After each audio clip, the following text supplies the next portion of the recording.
Happy New Year from News Radio 78, WBBM, Chicago. The CBS Radio Mystery Theater presents...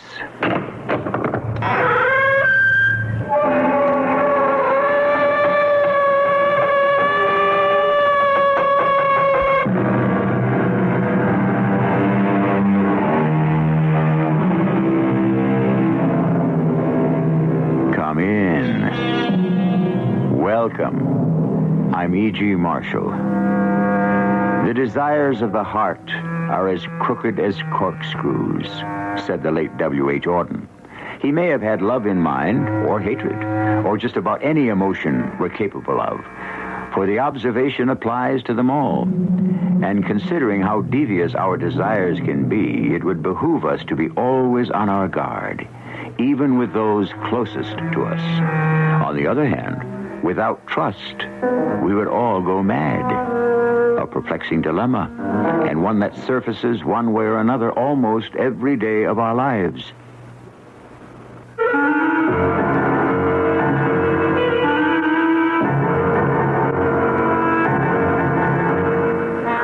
Our mystery drama, Complete Recovery, was written especially for the Mystery Theater by Percy Granger.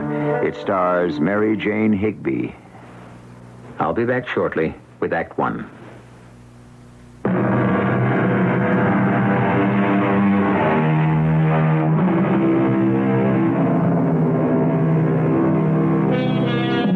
Henry James was once discussing the sound of the English language, and he maintained that our loveliest sounding phrase, irrespective of meaning, was summer afternoon. Summer afternoon. It does sound nice, and its meaning has pleasant connotations, too, but not for Eleanor Houston, a wealthy and once very outspoken widow. To her, summer afternoons have become nightmares.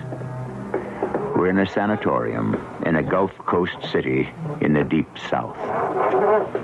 Oh, Doctor. Oh, yes, Miss Carter? Would you hold the door for me while I wheel Mrs. Houston out onto the sun porch? Oh, surely. Oh, thank you. Here we are, Mrs. Houston. Another beautiful day. Not a cloud in the sky. Why are you taking me outside again? Don't you understand? I don't want to go out. Let's park her over near the edge where she can feel the breeze coming in off the Gulf. How is she today? The same. Still no sound and no movement. It gives me a headache. The sky. I can't stand all that blue. We've had her under treatment and observation for 6 months, and there's not a thing in the world wrong with her, physically. The fractured ankle she suffered from that hit-and-run driver is all healed, yet she seems totally paralyzed. Oh, here we are. I talk to her constantly. You know, I almost think she can hear me. Sometimes she even looks as if she's going to respond, and then nothing. Of course I can hear you. Don't leave me here. Oh, my head is throbbing. The blue sky is making it hurt. I'd rather die than endure this. Oh, you're going away. Don't leave me here. If only there was some way to get through to her. I'm convinced she's using this paralysis as a defense. She's afraid of something. You can see it in her eyes. Something she doesn't want to face. You don't think it's just the trauma of the accident? No, it's got to be more than that. Otherwise, why wouldn't she want to recover? Doctor, look. Her hand. I think she moved it. Keep your voice down. Don't startle her. There. You see? Yeah, she's trying to wheel herself forward. No. She's running straight towards the fire escape. Stop her. Stop her, nurse. I can't. She's going over.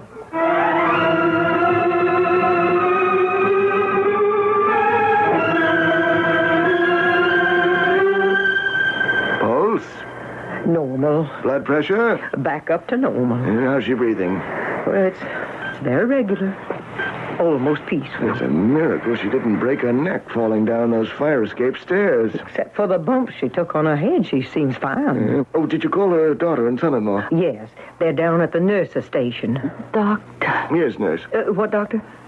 Doctor. Oh, what do you want? I didn't say anything. Where am I? Doctor, it's Mrs. Houston. Is this a hospital? She's talking. Of course I'm talking. What am I doing in this bed? You don't remember, Mrs. Houston? Oh, of course I remember. I remember I was downtown shopping for a dress for the spring cotillion. And I remember my daughter Rita thought it was foolish for someone my age to still be going to dance. Is that the last thing you can recall? Now, stop this interrogation and tell me what happened. You were struck by a hit-and-run driver. Oh, really? How extraordinary. You've been here for 6 months, Mrs. Houston. 6 months? I insist you let me go at once. You'll have to stay for a few more days until we can run tests to make sure you're really fully recovered. Doctor, should I get Mrs. Houston's daughter? My daughter? Is Rita here? Yes, she's outside with her husband. Oh, him. Why are they here? Why don't we get them for you? I'm sure they'll both be happy to see how much better you are. Doctor, why didn't you tell Mrs. Houston the whole story? And risk having her go back into shock? Well, she doesn't remember a thing from the time of her first accident. Evidently, the bump she took on her head this afternoon has knocked out all memory of the past 6 months, including whatever fear it was that was keeping her paralyzed. Dr. James. Oh, Mrs. Riley, there you are. Is Mama all right? We came as soon as you called. No broken bones? Oh, hello, Mr. Riley. No. In fact, something very interesting has happened. The paralysis is gone. You mean she can move? And talk. She seems completely recovered. Well, I don't understand how that's possible. Well, as you know, it's been my contention all along that Mrs. Houston was suffering from what psychiatrists call a conversion reaction. That is, she converted some mental trauma, probably connected with a car accident, into a physical symptom, the paralysis. Subconsciously, she preferred that to confronting the trauma. Bert, do you hear that? Mama's better. Isn't that wonderful? Doctor, can we go see her? Oh, of course.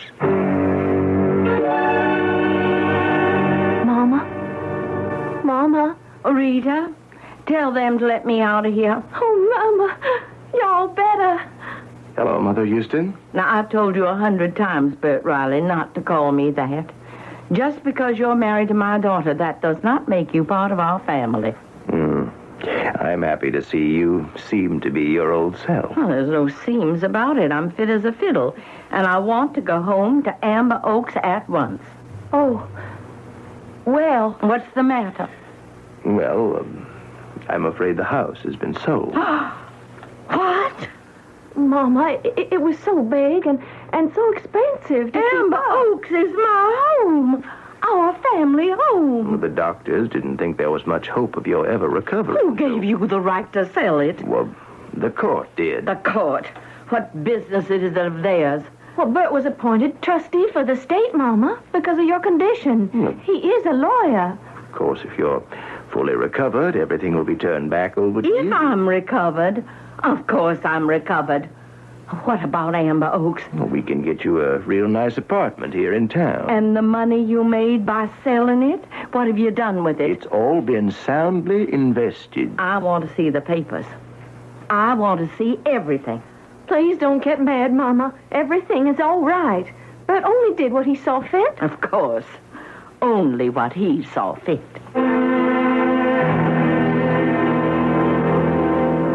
Well, Mrs. Houston, the diagnostic tests were all negative. We can release you today. It's about time. There's one thing, though, I think we ought to discuss before you go. You mean that nonsense about my having been psychologically paralyzed? Mrs. Houston, it could be quite serious. Why? You just said my recovery was complete. Yes, but whatever caused your fear is still there. Even though you have no conscious recollection of the past 6 months, at any moment, something could trigger a relapse. What could? Almost anything. A word, a smell, a thought, something you see. Mrs. Houston, there is something inside you that could kill you. Something you're so terrified of, you've blocked it from your conscious mind. I'm not afraid of anything, Doctor. I've never been afraid of anything in my life. And I certainly have never been terrified.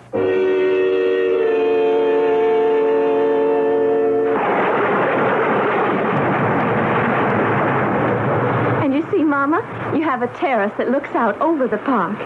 When the rain stops, we can go out there.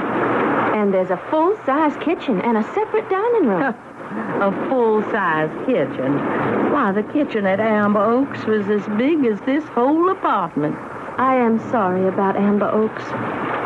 But Bert thought... Don't tell me what Bert thought. I know better than you what goes through that mercenary head of his. An apartment. We can fix it up nice. Now, what's this room for? Oh, that's the surprise I told you about. Amber Oaks is gone, but I found someone who's going to make you feel at home. Mrs. Collins, you can come out now. Hello, Mrs. H. Amy, our old cook. I called her yesterday, and she agreed to come live here and work for you just like before. Oh, Mama, what's the matter? oh, why, Mrs. H, what's wrong? Mama! Oh, she fainted.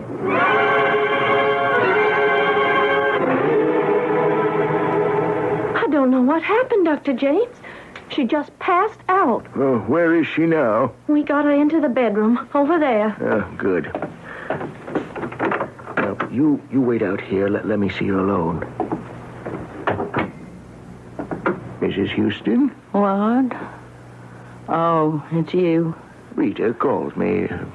Can you tell me what happened? Well, I don't know. Rita was showing me this ghastly apartment, and Amy appeared. Amy? Oh, Mrs. Collins. She was my cook at Amber Oaks. Rita's hired her to live in here with me. Oh, yes, I saw her in the kitchen just now. It was Mrs. Collins, then. Then what? Who brought on your fainting spell? Oh, headache. not at all. Her cooking is excellent. It's like a tomb in here with the curtains drawn. We ought to get some fresh air. Rain stopped. The sun is out. Yeah. Now, Mrs. Houston, try to remember what was the last thing... What's the matter? Oh, the sky. Please pull the drapes. The sky? Blue. I can't stand blue. Please pull the drapes. Right there. Oh, that's better. Blue. Is that it, then? I don't know. Mrs. Collins was wearing a blue uniform. I didn't notice. Think, Mrs. Houston. No. Why didn't you want to recover? Why did you want to remain paralyzed? Leave me Do you know alone. you deliberately tried to kill yourself? What? Your accident 2 days ago on the sun porch was no accident. Both the nurse and I saw you trip the brake. The sun porch. You tried to kill yourself, Mrs. Houston. Now, what is it you're afraid of? The sky. The color blue. No, it's not the color blue. That's only the association. What is the truth, Mrs. Houston? What are you terrified of? What don't you want to face? Nothing. Nothing terrifies me, Doctor. I'm not afraid of anything.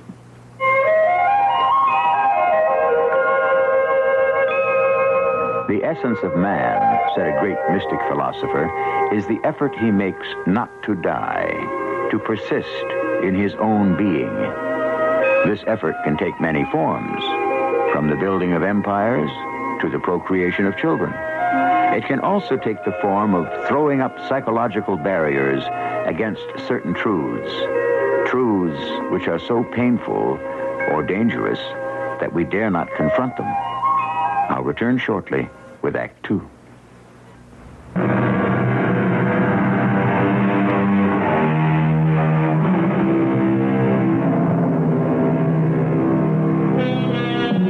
There's a lot written these days about how we can all be our own best friends. Would you say that Eleanor Houston is following this advice? She's evidently wrestling with some demon in her subconscious, and according to Dr. James, she was even prepared to kill herself in order to escape that demon. If he is correct, then it must be a terrible thing indeed that she knows and wants to forget. How's Mama, Doctor? Is she going to be okay? Well, for the time being, yes. But for how long, I can't say. She might just as well have a time bomb inside her, yet she refuses to admit it's there at all. Well, at least I found out what it was that caused her to faint. Blue. Blue what? Just blue. The color blue. Sky blue, to be exact. Like Mrs. Collins' uniform. Yeah. Why should a color upset Mama so? Well, I imagine it's associated with her first accident in some way. Can you remember the day at all? Well, was the weather clear? No. I think it was overcast. The rains came up from the Gulf about 6. Mm-hmm. Well, what about the dress she was wearing? It was a flower print, not blue. Yeah, this is pointless. It could be any one of 1,000 different things. But we've got to find the exact association and why it terrifies her so we can take the steps to diffuse it. Otherwise, she could have a complete relapse, or worse, at any time. Is there anything I can do? For the time being, I suggest you get her a pair of sunglasses. She thinks sunglasses look cheap. She'll never wear them. Well, she has to, Rita. She has to. How are you feeling now, Mrs. H? Oh, I'm all right. Is Rita still here? No, she's gone home. I brought you some lentil soup. Just set it down. No, I won't just set it down. You're going to drink it. Are you going to start bossing me around again? Well, you're no good to yourself on an empty stomach. All right, all right. Give me the silly thing. Now, you know you like it. My Matt, God rest his soul, said it was a meal in itself. Mrs. H! Oh, my head. What is it? Stay away from me. Now, don't you move. I'll get something to clean up that soup. I'll just use a towel here from the bathroom. Don't you worry about a thing. I'll have you clean in a jiffy. Mrs. H. Mrs. H, where are you?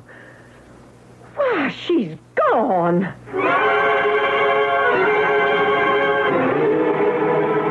Dr. James. Mrs. Houston, what are you doing out of bed? I got to talk to you. Of course. I know what it is. The thing I've been trying to suppress. I know why I kept myself paralyzed. Why? Because I knew if I recovered that I would die. And die for good this time. I don't follow you. That accident when I was hit by that car, that was no accident at all. It was deliberate. Someone was trying to murder me. Mrs. Houston, how do you know that? Blue. Sky blue. That was the color of the car that struck me. I turned my head at the last moment. I sensed something was wrong, and I saw the car. But why do you think it was deliberate? Because of the license plate. The license plate? It was one of those, what do you call them? Those vanity plates. It wasn't the usual series of numbers, but a name. A man's name, Matt. Well, now, are you certain all this must have happened very quickly? Doctor, Mrs. Collins, our cook, she owns a sky blue sedan. Yes, Rita told me it was her favorite color. Her husband was one of our gardeners. He died 2 years ago. And in his memory, she got plates for her car with his name on them. And his name, Doctor, was Matt. Your cook? They don't let two people have the same name on their vanity plates. Mrs. Houston, if this is true, then you probably ought to go to the police. Oh, no. Amy's been my servant for nearly 30 years. If she's trying to kill me, I intend to learn the reason why.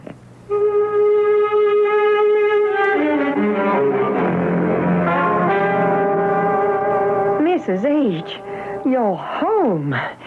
What happened? I turned my back for 2 seconds and you disappeared. Why, I forgot something at the hospital, Amy. Well, you should have let me drive you. That would have been ironic, wouldn't it? Why? Tell me, Amy, would you have given me a chance to get in the car this time? As opposed to what other time? A time about 6 months ago. What time is that? I'd like to go down and have a look at your car. Well, now, Miss H., I don't think it's a good idea for you to do so much driving around in your condition. Oh, I didn't say I wanted to go anywhere. I want to go down and look at it. I want to stand right in front of it and stare at it, so I can get over this fear and won't have to wear these sunglasses anymore. And then, Amy, we'll tend to other matters. There it is. Where? Right there in front of us. But that car's dark brown. That's not your sky blue sedan. I know. This is a new car. Oh, I see. You thought it best to get rid of the old one. I didn't get rid of it. It was stolen. Stolen? When? The same day as your accident. How convenient. I just finished reporting it to the police when we got the call saying you've been struck by that hit-and-run driver. You mean your car was stolen before I was hurt? Yeah? And you reported the theft to the police? They can verify that? Well, yes. They never did find the car. And I could never figure out how it got stolen in the first place. Why not? Well, it was parked in the garage at Amber Oaks. It would have been difficult for anyone to get onto the grounds and across that lawn into the garage without being seen. Unless they came from the house. Oh, yes, but that would have been even more. Who was at the house that day? Well, it's Ramsey, the chauffeur. He was downtown with you. Ollie, the gardener. Anyone else? No one. Except Mr. Riley. Bert? He came in just around noon. What was he doing there? Oh, I don't know. I gave up trying to be sociable with him a long time ago. That man has got no emotion. He came over in the middle of the day? No, he was nosing around in my kitchen. I don't know what he wanted. Maybe it was the keys to your car. Now, why would Mr. Riley want to steal my car? He's a lawyer. So it was him. Mrs. H., are you sure you're okay? You're acting mighty strange. Amy, get back upstairs and start cooking. What? Rita and Bert were kind enough to find me this place. I think I ought to have them over for a cozy little apartment warming and a nice long talk. Oh, Mama, this fish is delicious. Mrs. Collins hasn't lost her touch one bit. How about you, Bert? You finding any bones? No, ma'am. You hoping maybe I might? Oh, Mama. I don't hope any such thing, Mother Houston. Cease taking that presumptuous familiarity with me, sir. Well, we can sure tell Mama's made her recovery, can't we? Is my estate back in my hands now? I've started the proceedings. How much did you make from the sale of Amber Oaks? I made nothing. The estate grossed close to $2 million. Where's the money now? I had to make certain investments for tax purposes. He invested in a new shopping center. They're planning to build at a very good location here in town, Mama. My beautiful Amber Oaks has gone to finance a shopping center. Well, it wasn't an easy decision, of course, but it was like pouring money down the drain to keep up such an enormous estate. My money. Yes, but... But yours someday, is that it? It was impractical. Impractical. Do you know what you are, Bert Riley? A Snopes. One of those low-life peasants William Faulkner used to write about, whose grasp goes no higher than his wallet. You are a barnacle on the keel of society. You've no culture, no refinement, no past. You know the price of everything and the value of nothing. Mama. And as for you, young lady, have you forgotten your heritage? You are descended from cavaliers, from the aristocracy. And you go and marry this social climb, an ambulance chaser who's got the ethics of a ferret. I don't have to stand for this. Oh, yes, you do, Bert Snopes Riley. And you'll have to go on standing for it as long as I'm alive, however much you might wish it otherwise.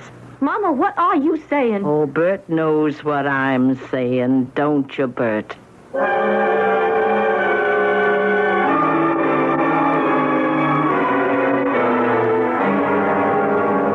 Mrs. H, can I clear the dishes now? Yes. Mr. Riley sure stormed out of here in a bad mood. Mrs. Riley didn't seem none too happy either. Mrs. H, were you implying that you think Mr. Riley tried to kill you? How do you know that? Well, that's what it sounded like. Were you eavesdropping? No, ma'am.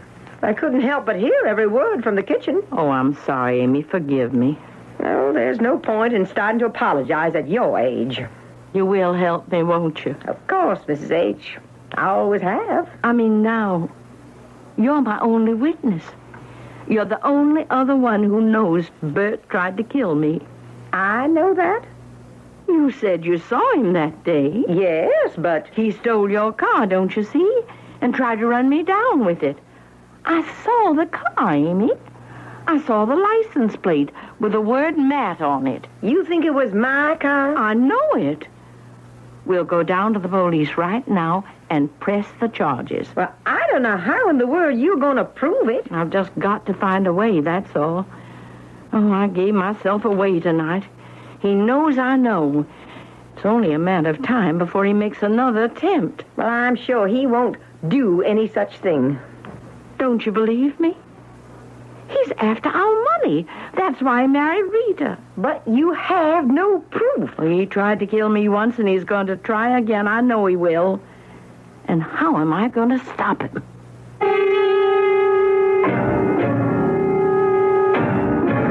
It has been said that we prefer misfortune to non-existence. Eleanor Houston certainly suffered the former, and now seems faced with the possibility of the latter. Did her subconscious keep her paralyzed all those months for her own protection? Has she indeed gone from the frying pan into the fire? Or are her suspicions merely another example of her cantankerous nature? We'll pursue the matter to its surprising conclusion when I return with Act 3.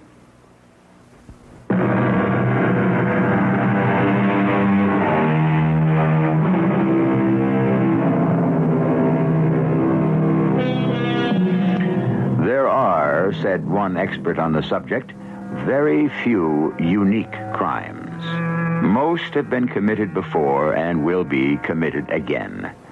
Certainly, the attempted murder of an older member of a family by a younger for the purpose of securing an early inheritance is no newcomer to the annals of wrongdoing. But the details of our present story make it somewhat unique. In the first place, we cannot be sure murder was even attempted. But assuming it was, the would-be murderer has not been arrested.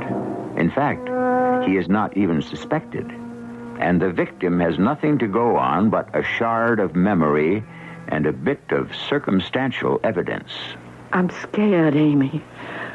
For the first time in my life, I am scared. You want me to call Dr. James? Oh, what good would a doctor do me? No, I need proof.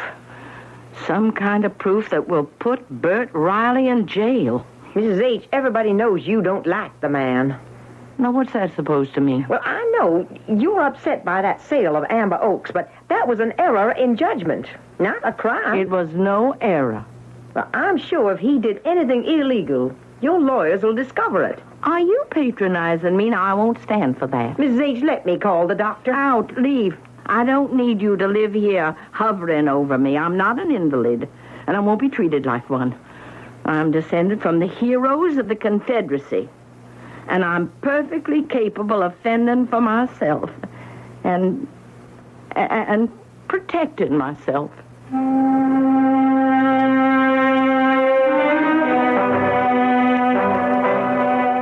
Mother Houston. Hello, Bert. Well, this is an unexpected surprise. What are you doing here at my office? I want to talk to you. A private talk. Just the two of us. Oh, certainly. And Sally, hold all my calls, will you? Now, we won't be disturbed. I want to talk to you about last night. Last night? You do remember you and Rita came to dinner, don't you? It was a very lovely evening. A very lovely evening. Why, I know there was a little unpleasantness, but that's to be expected in families. Bert, I want to make a deal with you. A deal? I want you to divorce Rita. I'm not sure I'm following this. I want you to divorce my daughter. Is my language too straightforward for your legal mind to comprehend? Now, you know I'd do anything I could for you, but... You mean anything you could to me, don't you? Well, no, You listen to me, Bert Riley. I know it was you who stole Mrs. Collins' car. You followed me downtown, and you tried to run me over. Once I'm gone, my fortune goes to Rita, and we both know that means it's as good as yours. But I'm not easy to kill. And I don't plan to die. Not for a long, long time. These, speculations of yours are totally unfounded. I don't know what you're talking about. Like I said, I am willing to make a deal. You divorce Rita, get out of our family, get out of this town. And I won't go to the police. The police? To press a charge of attempted murder. Is that really what you think? It's true, isn't You've it? never liked me, Mrs. Houston. I don't have a distinguished family. No bloodline I can trace back. But I've worked my way up from nothing. And I hope that someday I'll earn your respect. My respect. What were you doing at Amber Oaks the day of my accident? I wasn't there. Mrs. Collins saw you. She must be mistaken. She said she spoke to She you. must be mistaken. Admit you tried to kill me. The only thing I'm killing at the moment is time. And Mrs. Houston, in my profession, that is a valuable commodity. I'm afraid you will have to excuse me. You're going to try to kill me again, aren't you? Aren't you? When, Bert Riley? When?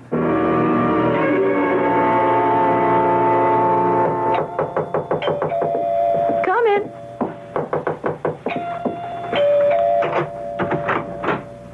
Mama. Can I come in, Rita? Of course. What's the matter? I've got to talk to you. Well, can you stay for dinner? Bert will be home in a couple of hours. I don't want him to see me. And he mustn't know I've been here. Do you understand? I've just been to see him. Well, what's wrong? You're perspiring. Rita, darling, I've got to ask you a favor. As a mother to her daughter. To her one and only loveliest child. You see, I dismissed Mrs. Collins. What? Oh, she's an impossible old woman. But I know I can trust you. Trust me. I want you to come live with me. Come back. We'll fix up the apartment. It'll be just like living at Amber Oaks again. Oh, well, not quite, of course, but we could make it like old times. Mama, what are you talking about? You want me to leave Bert? There. You see what a clever girl you are. Yes, that's exactly it. I can't do that. Of course you can. You must. I'll call Mrs. Collins and try to patch things up. No. But I can't leave Bert. Why not? He doesn't love you. He does so. I need you, Rita. I'm all alone. And I'm in danger. I'm in terrible danger. Your husband tried to kill me. Bert? Yes. That accident was no accident. He stole Amy's car and he tried to run me down. And he'll try again. He wants our money. That's why he married you. Mama, stop it. You have put me down all of my life, and I am not going to stand for it anymore. Rita? Never have you given me credit for anything. Oh, no, darling, that's not true. Why do you hate Bert so much? So what if he doesn't have a fine pedigree like our illustrious family? The important thing is he's ambitious and he works hard. He spends 15 hours a day at his office. Yes, to avoid having to spend time with you. Oh, I'm sorry, dear. I didn't mean that. We spend time together. We spend enough time together. I'm going to have a baby. What? I wanted to tell you last night. You are pregnant? Marrying Bert was my decision, and getting pregnant was my decision. I'm living my own life now, so stop trying to interfere. Do you understand me? I do try to understand, Rita. I do. Oh, but you're my last hope. No one believes me. I'm sorry. I'll go now. Oh, please don't tell Bert I was here. Don't tell him I told you anything.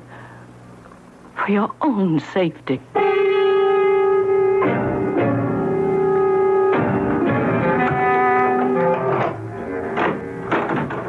Mrs. Collins? Amy? Oh, please be here. Please. I need you. I'm afraid. Amy? She's gone. The things are gone. I'm alone. Oh, what am I going to do? Honey, I'm home. Oh, Bert, I'm so glad you're home. Oh, I need a drink. Well, what's the matter with you? I'm worried about Mama. No? What's wrong now? She came over this afternoon. I told her we were expecting a baby. Why'd she come here? It doesn't matter. Honey, what did she say to you? I wish she didn't hate you so much. She has this fantasy that you're trying to kill her. Oh? If you ask me, I think her accidents have addled her brain. She told me she fired Mrs. Collins. What? Oh, they had a fight over something, and Mama sent her packing. Maybe I should go spend the night with her. Oh. No. Now, she can take care of herself. But she's all alone in that apartment. What if she has another accident?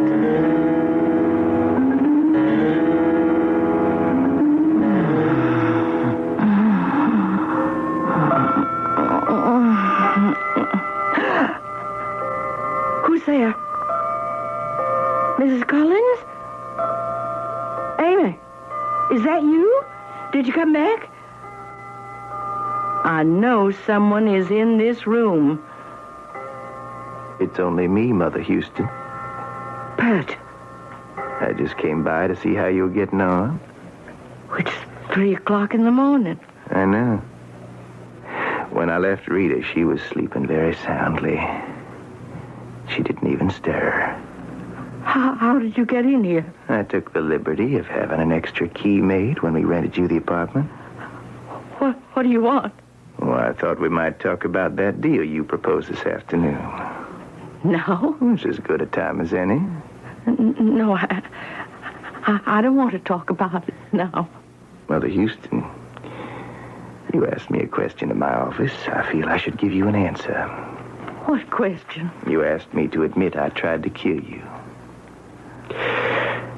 Yes, Mother Houston, I did. Don't call me Mother Houston. It's all going to be academic anyway in a minute. What are you going to do? I'm going to succeed where I failed before. I know I could wait and let nature take its course, but that might take years. Mrs. Collins? She's not here. Of course she is. She's right in the next room. That's not what you told Rita. Rita told you I went to see her. Rita tells me everything. She trusts me. Now, why don't you lie back down? What are you going to do? Smother you with a pillow. Oh. It won't leave any marks. It won't raise any suspicions. No. You are so old. Why do you want to go on living? What's the point? You'd better wait, Bert Riley. I went to my lawyer's this afternoon. What for? When I came home after seeing you and Rita and realized I was completely alone, I did the one thing I could do. I went to my lawyer's and I made out a new will. You're not leaving your estate to Rita? Oh, no. Well, that won't work. We'll simply contest the will. You don't have to do that, Bert. I am leaving everything to you. Me? As soon as I die, you'll get the entire Houston estate, all quite legally. Of course, it's going to look very suspicious. Everyone knows I despised you. Questions are bound to be asked, aren't they? A great many questions. Nothing can be proven. Maybe. Maybe not.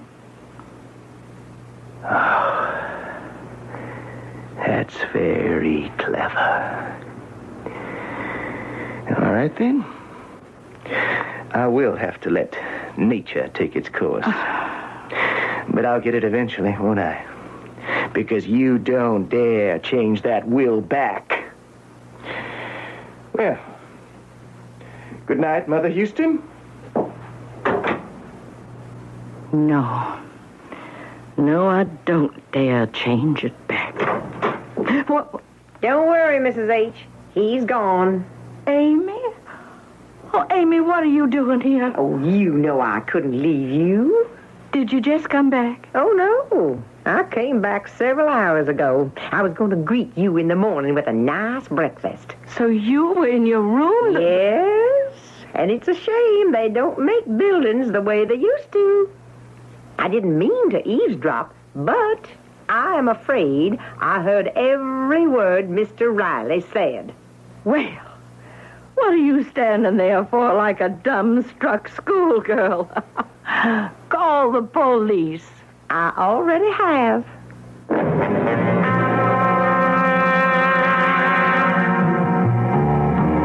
Edward Dahlberg once noted that most of man's acts are contrary to his own best interests.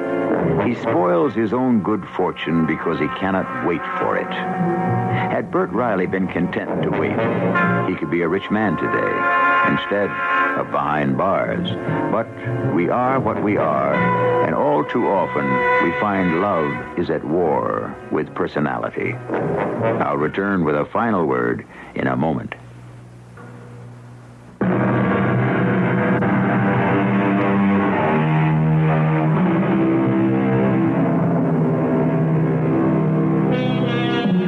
Final word on personality. Bert Riley almost succeeded in his second attempt to kill Eleanor Houston. And one of his biggest allies was the old woman herself. Her domineering and melodramatic nature served to obscure from Amy and Rita the very real danger she faced. But at the crucial moment, it was her personality which also saved her. That and a bit of luck. Our cast included Mary Jane Higby, Joan Shea, Russell Horton, and Jada Rowland. The entire production was under the direction of Hyman Brown. This is E.G. Marshall inviting you to return to our Mystery Theater for another adventure in the macabre. Until next time, pleasant dreams.